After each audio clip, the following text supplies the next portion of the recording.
Good morning. This is the crypto a day morning and the date, the 26th of October 2018. I'm going to conclude the video this morning on Bitcoin. There's not much going on with it, but that's what I'm going to cover is the lack of volatility. This is the second smallest volatile Bitcoin has been, and I'm going to go over the most unvolatile rather. So I'm going to start this off within a few alts, alt trades, bets, and of the like within one's own risk reward. We'll start off with Komodo, which obviously was in this downtrend throughout most of the year, especially from the April Fool's rally.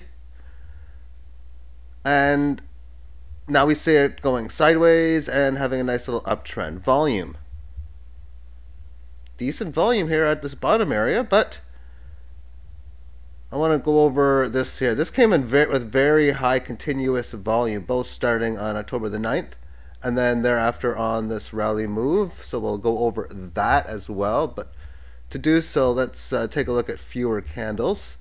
So decent volume coming in on this move here on October the 10th, which managed to get it above the 18 average of highs, but it managed to settle in back to its congestion area, albeit the upper part, and albeit it came down again, but the volume picked up on this green candle day all the way to this top.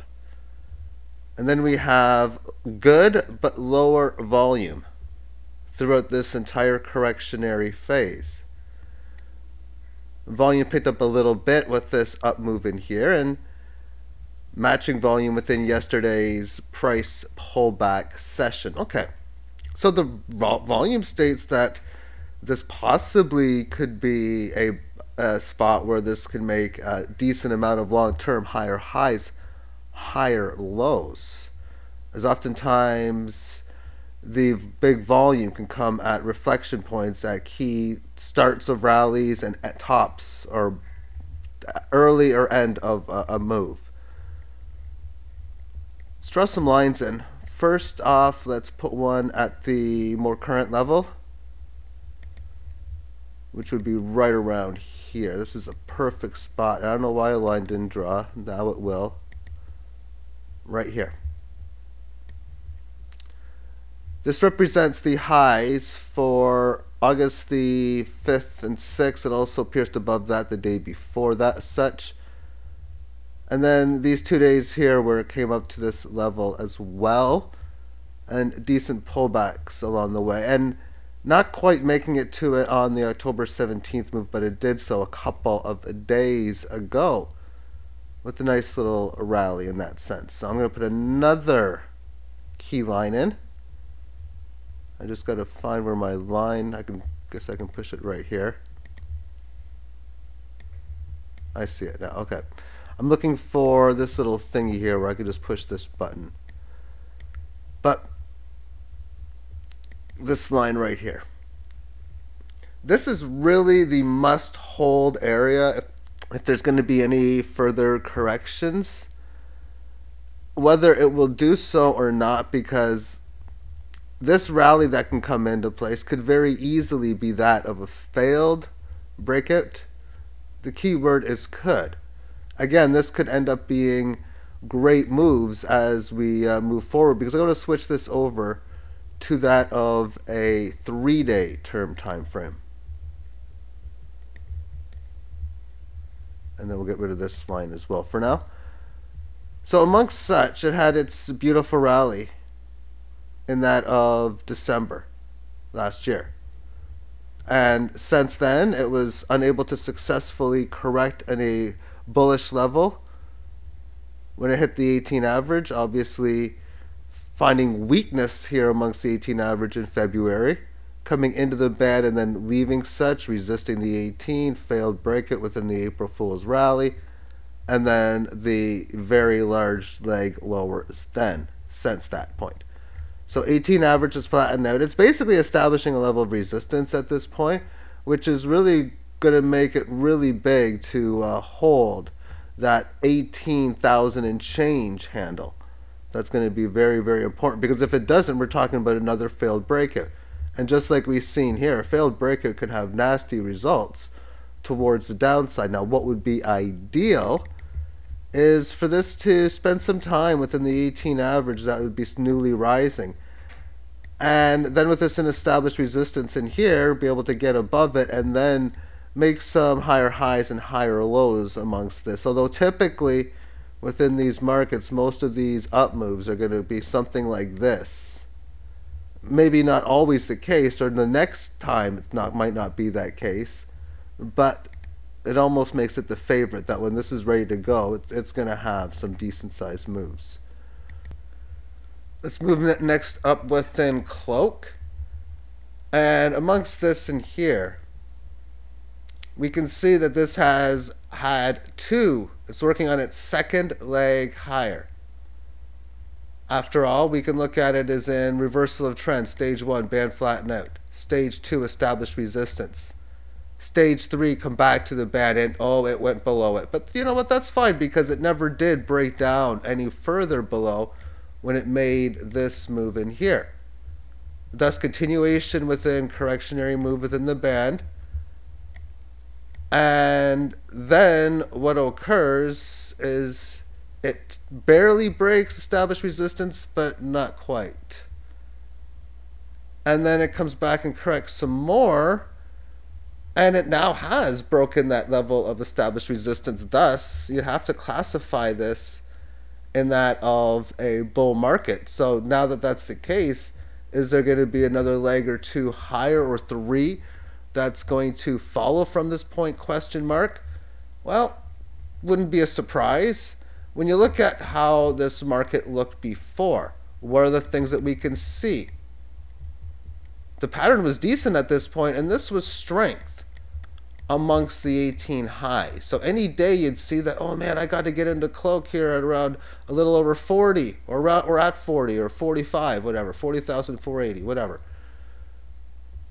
Well, now it's at 52. So that worked out to be what is now about close to a 30% gain in price. And at this stage, we can even see that even short term, it's having a little bit of correctionary moves that I'm not going to say it's a great buy opportunity. It's just if you're thinking about selling, you might want to wait a little bit or go for a little bit higher prices as a possibility. Now, that all depends on portfolio management there. I could probably look at 4 different cases of people holding cloak. One must sell a bunch, one must not sell a bunch or sell none, and one should sell a few of them or a small amount or whatever. It's different with every case. But we take a look at what's going on in here over a shorter term time frame. Single hour. You have the rally from the 23rd, 24th, and so on that sets this established resistance point, which it came up to it 3 hours ago. And now it's starting to pull back. Within this last closer move on the 1700-hour timestamp yesterday, I mean, I'd like to see it hold 48.92-ish area, and it held a little lower, but still, it did what it needed to do because it's managed to make this move. This thing is at a point where this thing could get going at any time. It wouldn't be a surprise as I'm looking at this currently. So interesting to see how this plays out. It might get a deeper correction within the 18, either that of price or time, which means through price. Maybe it pulls back down down to 50 and change, as it's 52 and change now.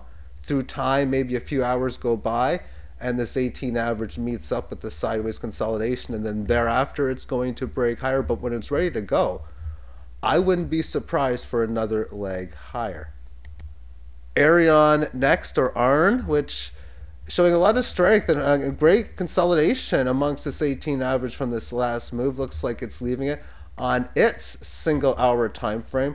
Heavy support has been played at around the 1, 2, 3, 4 handle, and very good resistance at around the 1301 handle, a little over the 13,000 mark. But it just recently, around 3, 4 in the morning, started to break above it. It has consolidated the last few periods via that of time, 15-minute time frame.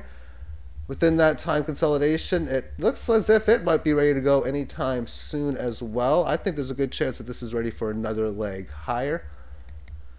Next up is VIA against Bitcoin in at the 10,000 handle itself, and showing strength amongst the 18 average of highs. And I like how it's been playing out for the last many days, last couple of weeks, months really. But the line I would draw in here would be like right here. So it's hanging in there and staying at that point every single time. Before that has managed to get up to that level, it doesn't stay there. Before it got up here on this level here, pulled back to its previous area. Same thing here on September 28th, came back to its previous area. A few days later, it gets well above it. So it established another resistance point at the 14 handle. And this was just great for sell opportunities by having coins at this time. And then it pulls back, but it doesn't, even at this 1097 handle, it goes way lower, back down to the 18 average of lows. And then on October 14th, October 17th, and even on the day of October 23rd, it rallied to that level and it pulled back to the 18. But on the session of October 24th, or that of Wednesday, it broke out higher and has now since been consolidating at that line, which is something, when I see that, when it just stays at the level like in that point, it gives me high indication that it's ready for a breakout. And amongst this, say on a 3-hour term time frame, it's got that situation where it should have possibly broke out here, but it's still maintaining its correctionary move amongst this 18.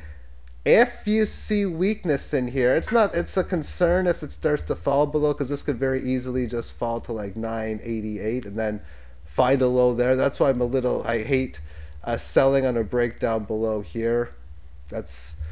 But overall, I think this thing is raring to go for a pretty decent sized move pretty soon. Next one is Dash, and it most certainly is not in a bullish state whatsoever. However, it's my last trade, and what I'm going to do, at least for the next week or so, is go over every single trade amongst charts on TradingView, which is practically every coin that I have, with the exception of ones not on Cryptopia. And the last trade would have been yesterday. It would have been a buy order during this move here. And although I didn't buy much, I did get the bottom, as the low in here was 23 handle. I got like 23.00225-ish or so. So what I'm going to do is display where my closest buy and sell orders happen to be. And that means buying next if it falls to around the 218.4 handle. If it moves up to about 216 or 268.4, that's where I will sell next. So I got a whole bunch of sell orders above such, and I got a couple more buy orders below. But I'm only going to show what the next ones happen to be. And again, throughout the next week, I'll show where I traded and where my next buy and sell orders happen to be. And now let's move this over and finish this off within Bitcoin in at 6406, we'll say. The Bitfinex at 65.47, a differential of about 140. That's a little more than 2%.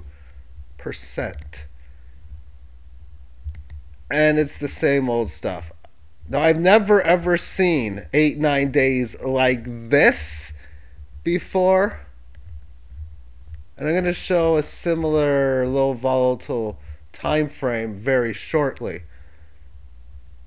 But each of these moves is just hanging around there within the 18. It's not even touching the 18 average of lows, which is sort of surprising, but it's just a matter of time before it's going to have to, if it's not going to break out anytime soon.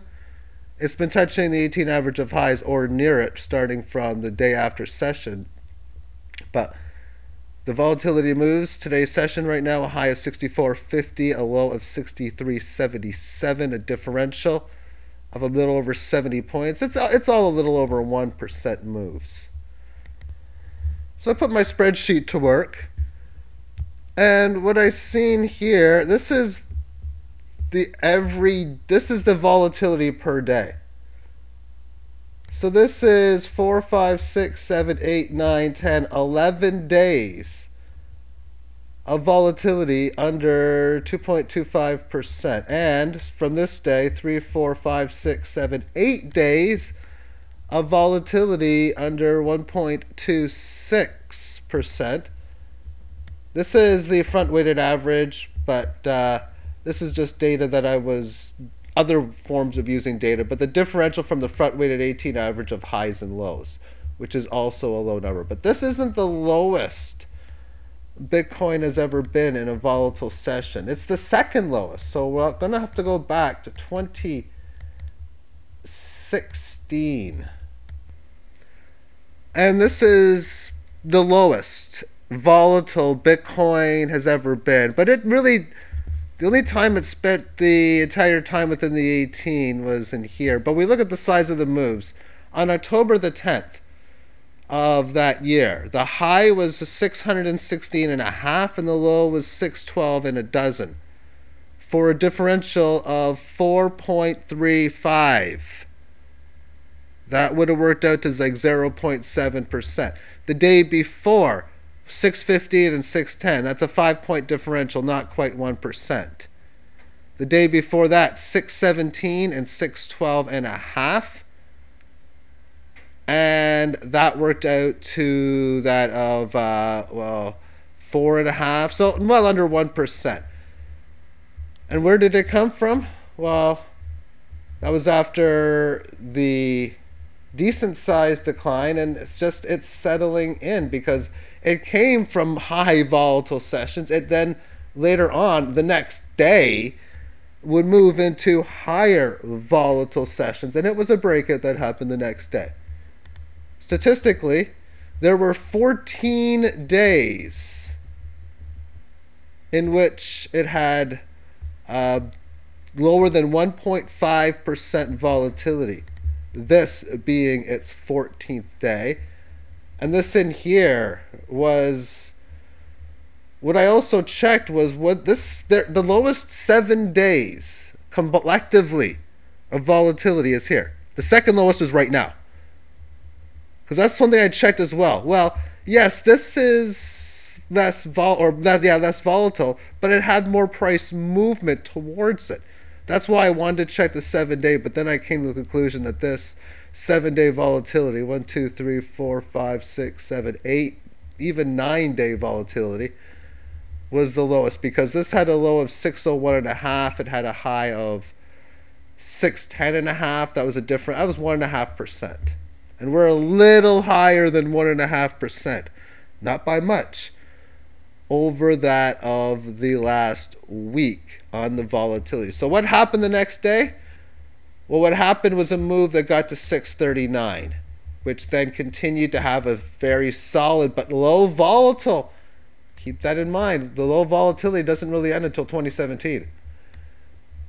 Sideways correction. And then a very good move up in here. And then, as we can see, even like a day like this here, we have a high of 705, a low of, or 706, a low of 697. Just about 1% and change. But grinding on the 18 average, there's a big move here. 3 days in which it got up to 900. Couple sideways correctionary move days. And, well, this is now when volatility would come into big place. So that is the least volatile I've ever seen Bitcoin. I'm going to push this button, which is going to fast forward to right now. This is the second least volatile, I guess. But if it continues doing this for a while, again, I've never ever seen anything like this on Bitcoin stay so firmly amongst the 18 in a pattern and such that it's doing. But I do think there's a lot of similarities between 2016, or at least, what might be a better way of putting it, that it's more bullish than it is bearish that this is happening at a very critical cold support level of 6,100-ish to 5,800, and it's doing so on low volatility at that point, because to me, that doesn't seem like a overall upcoming next event is going to be bearish. I was asked, oh, so do you think there's no chance at 6,000 or it's going to break 6,000, aka make a move below 4,000 even? And you know what? Maybe, but I don't know what the chances are. I'm not removing my hedge positions, which is small to begin with anyway, which is a big reason why I'm not removing it. But thank you for tuning in to today's video and have yourself a great day. Bye-bye.